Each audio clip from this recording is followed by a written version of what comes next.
ಪೂಜಿಸಲು ಅರಹಳು ನನ್ನ ತಾಯಿ ಮನದೊಳಗೆ ಮಂದಿರವ ಕಟ್ಟಿರುವಳು ಕರುಣಾಮಾಯಿ ನವಮಾಸ ಮಡಿಲಲ್ಲಿ ಕಾಯುವಳು ಹೆತ್ತ ತಾಯಿ ನೋವಲ್ಲೂ ನಗುವವಳು ಒಬ್ಬಳೇ ಹೊತ್ತ ತಾಯಿ ಜನನ ಮರಣ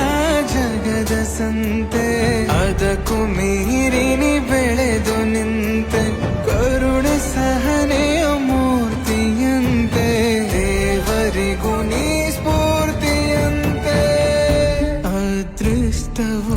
ನನ್ನ ಪಾಲಿಗೆ ನಿನ್ನ